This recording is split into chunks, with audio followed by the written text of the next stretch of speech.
Hello everyone, this is Machzor Maven number 2, dedicated to the memory of Lucy Maya and Rina D. One of the most known prayers on the high holidays starts with the words Unetane Tokef. It's from there that comes the famous quote, who shall live and who shall die, etc.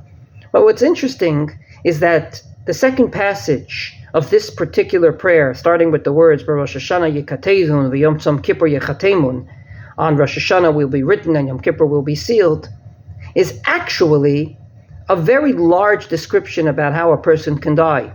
B'cherev, with the sword, b'tzama, with thirst, b'ra'av, with total hunger.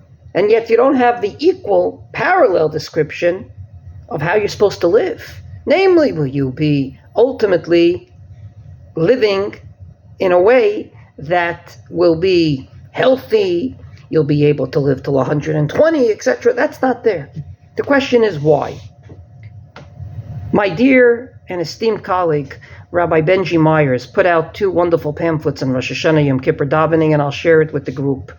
And he says there on page 32 of the Yom Kippur davening that indeed how a person and when a person is going to live or die is in the hands of God, and how he will die is also in the hands of God. So we make a long description in our prayer to God. But how a person is to live is up to us.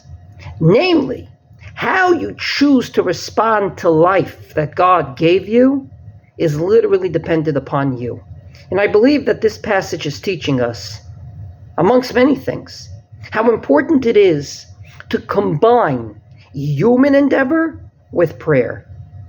Namely, I find it always very, very disturbing when people say that they have this difficulty or that domestic challenge, and all they do is they daven to God with kavanah 3 times a day, and they add tehillim beyond the davening with kavanah so many times a day. And finally, when I ask, but have you spoken to your son and daughter? Have you done something about it? The answer is, what do you mean? I'm davening to do this or to do that. No one's going to get married if they don't go out on a date. It's not enough to daven to find the right girl. You have to do what you can.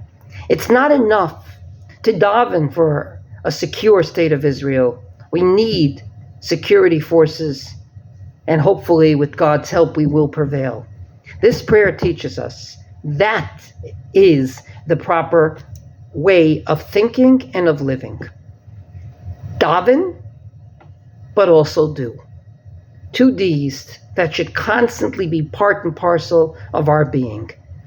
Do what you can and daven. Therefore, the list about how we can live is shorter, because God says it's up to you as well. Wishing everyone a wonderful day.